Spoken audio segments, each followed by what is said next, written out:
On commence Bezrat Hashem, on est Siman Tafresh Ain Aleph, Saïf, Zain. Ouais. C'est ça, le dernier Saïf là. Très bien. Mitzvah le'anicho batefach hasamuch lapetach mismol. Alors en réalité, le Shulchan Aruch il parle du Ikar Adin qu'on allume dehors. Et pourtant il te dit que quand c'est dehors, il faut le mettre, le tefar qui est proche du côté gauche de la porte. C'est-à-dire normalement, on met la mezouza à droite.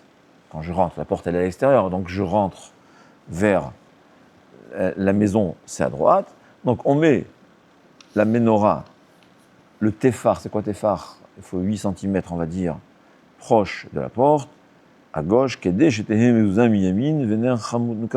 ça, il va être entouré de mitzvot, à droite la mezouza, et à gauche à gauche de Hanouka, comme il dit, veillez mesoubav be mitzvot. Ça, il va être entouré de mitzvot. Et il dit évidemment que s'il a mis à gauche, peu importe. Ouais. C'est pas Mikar Adin, c'est-à-dire il a accompli la mitzvah. Ce qu'il faut savoir, ve'im en mezouza, et s'il n'y a pas de mezouza, pourquoi il n'y a pas de mezouza? Il y a parfois, c'est pas tour, où il n'avait pas la possibilité. Ça peut être une porte, dans quel cas, si par exemple, le couloir il est moins de 4 amot sur 4 amot, moins de 2 mètres sur 2 mètres, pas obligé de mettre la mezouza.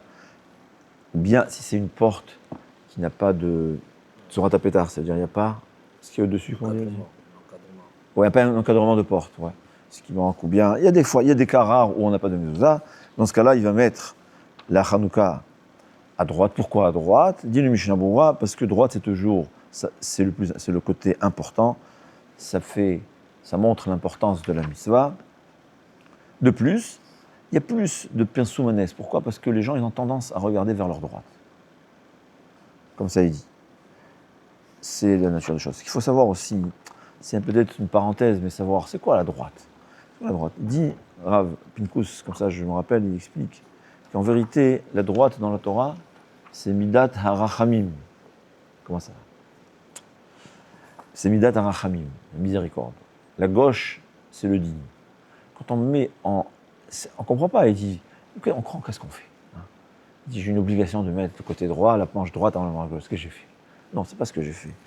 Sur Terre, il n'y a pas de différence. On est tous connectés. Ouais, on est connectés au monde spirituel. Tu mets le côté droit, tu as amplifié Midat HaRachamim, la miséricorde. Chazé Shalom, il commence par la gauche, il a amplifié Midat Hadin, la rigueur. Ah, qu'est-ce que j'ai fait? Non, c'est Rachamim nous enseigne que c'est comme ça. Alors d'un autre côté, il veut dire, c'est embêtant, hein. Mais comme disait Rav Shlomo Zalman Auerbach, au contraire. Il est venu chez lui, il lui a dit, Rav, c'est écrit que Baruch Hu, il nous aime, il nous donne beaucoup de mitzvot. Moi, je préfère vivre sans mitzvot. Il a dit, dis-moi, tu es capable de mettre tes 2 chaussettes en même temps? Il a dit non. Il a dit, moi, je mets d'abord la chaussette de droite, et ensuite la chaussette de gauche, j'ai gagné une mitzvah.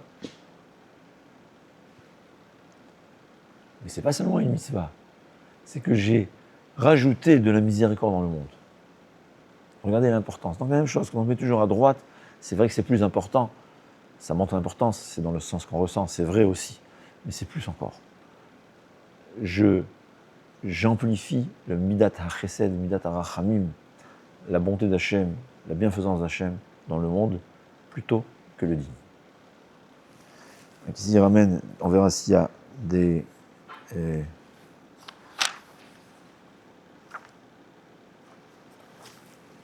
104. Alors, je vais voir s'il ramène quelques... Tov. Par contre, il y a une grande marloquette. C'est écrit qu'il faut un tefar. Ouais. Mais Adin, s'il est fait au-delà d'un tefar.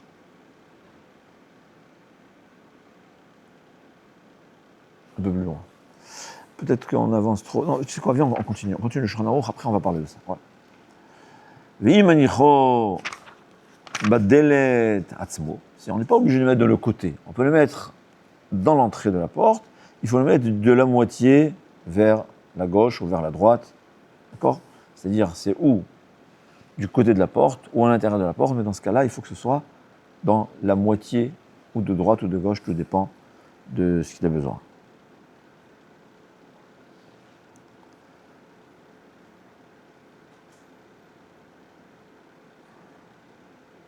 Il dit que bien que du Shulchan Aruch mashma, que toute la moitié de la porte est valable, il dit que c'est quand même mieux, d'après le Taz, de coller au linteau. Donc il faut coller, on appelle le linteau, c'est ça? Il faut coller au linteau ou du côté extérieur ou du côté intérieur, mais au moins un téphar. Ou miou. Alors dit le Rama, tout ça, cette halakha-là, ça s'applique dans le temps, ou en Eretz Israël aujourd'hui, qu'on allume dehors. Mais aujourd'hui, que tout le monde allume à l'intérieur, et ceux qui sont de l'extérieur, ne reconnaissent pas la mezouza, ne voient pas la lumière par la mezouza, la menorah, en la chouche kolkar. C'est pas grave si on n'allume pas un téphar aux côtés de la porte, ou mikol makom, mais pourtant, c'est malgré tout, le minhag, il est de 8 mètres, même à l'intérieur de la maison, quand on allume, de mettre à côté de la porte, comme dans le temps, ve'en eshanot. Il ne faut pas changer cette coutume.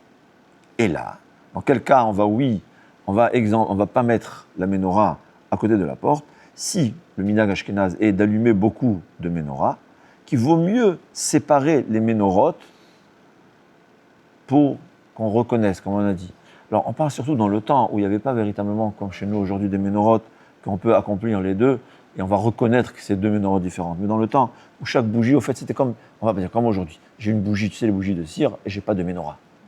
Alors, si chacun il va mettre ces 5 bougies, on va pas se reconnaître. Donc, il dit, dans ce cas-là, il vaut mieux qu'une personne va mettre à l'entrée de la porte, et tout le reste, ils éparpillent les menorahs, leurs bougies, leurs bougies dans la maison, mais comme aujourd'hui, on peut accomplir les deux. Mikol Makom, Izaharu, il dit quand même, bien que quand il y a plusieurs, on va allumer dans la maison aussi, il faut faire attention de ne pas allumer la menorah là où on a l'habitude d'allumer les nérotes toute l'année. Dans le temps, il n'y a pas d'électricité. Donc, faire un héker. Pourquoi? Qui azloyen héker. On ne pourra pas reconnaître que ces bougies-là, c'est des bougies de Hanouka. On va s'imaginer qu'aujourd'hui, c'est un jour de fête. Au lieu d'allumer une bougie, il a mis 5 ou 6 ou 7. Et bien qu'aujourd'hui, le héker, c'est seulement pour la maison, parce que ce n'est pas des gens d'extérieur. Et les gens de la maison, ils comprennent que tu allumes la menorah. Quand même, héker ksat miaba, et il faut quand même que ce soit reconnaissant. C'est-à-dire, au fait, c'est le nefesh. Il faut savoir que l'âme, le nefesh, c'est pas l'âme, c'est le côté. Ce qu'on appelle l'âme, c'est pas la neshama, ouais. Elle est impressionnée par tout ce qu'on voit. Rav Chaim Friedlander, il dit un bébé, mets-le présent au kiddush, à la Havdalah, il voit, il entend. Ça marque, ça laisse des traces. Ah, c'est un bébé, même s'il ne se souvient pas, son nefesh, donc c'est pour ça que on voit souvent que des fois des mitzvot, on te dit tu fais pour ça, mais il dit mais je le sais, mais on ne veut pas que ton cerveau sache, on veut que ton cœur le ressente. Donc quand je vois une menorah dans un emplacement différent, même si dans ma tête, c'est-à-dire, ça ne suffit pas que dans ma tête je comprends que c'est la menorah, je suis impressionné, parce que l'homme il est impressionné par ce qu'il voit, pas parce qu'il ressent, pas parce qu'il comprend. Ouais, c'est comme ça. On peut te raconter plein d'accidents de voiture, mais tu vois une voiture cassée, ça impressionne plus que 10 histoires qu'on lit dans le journal. C'est comme ça.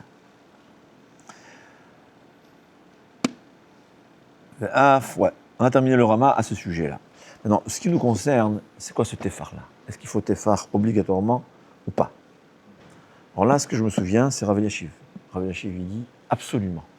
Il faut absolument que ce soit dans le téphar proche du linteau, sinon, surtout on parle quand on est en Israël, c'est-à-dire en France, il n'y a pas de problème, parce que j'allume à l'intérieur de la maison, on a mis caradine, c'est valable. Mais en Eretz Israël, qu'on allume en dehors, si tu t'éloignes du téphar, dire à Elyashiv, tu n'as pas accompli la mitzvah. C'est grave. C'est vrai que je pense qu'Rav Elyashiv, il est à vie unique. C'est vrai, parce que je pense que même les poskim de notre génération, je n'ai pas vu quelqu'un qui pense comme Rav Elyashiv, et apparemment la majorité des poskim de notre génération, ils disent que non. C'est pas obligatoire, tant qu'on remarque apparemment que ça fait partie de cette maison, tu vois, même si c'est à 10 mètres, non. Mais si c'est à 2 ou 3 tfachim, surtout quand il y a plusieurs menorahs. Vous allez à Mir, c'est bien de voir la photo de l'entrée de la yeshiva, tu verras une centaine de ménorotes. Donc une centaine de ménorotes, il n'y a rien que la première rangée qui est proche de la porte, pas la deuxième. On dirait qu'il vaut mieux être en hauteur qu'à gauche.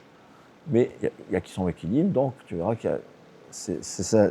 Mais c'est le problème. Mais il faut savoir que d'autres postes qui me disent qu'il n'y a pas de problème.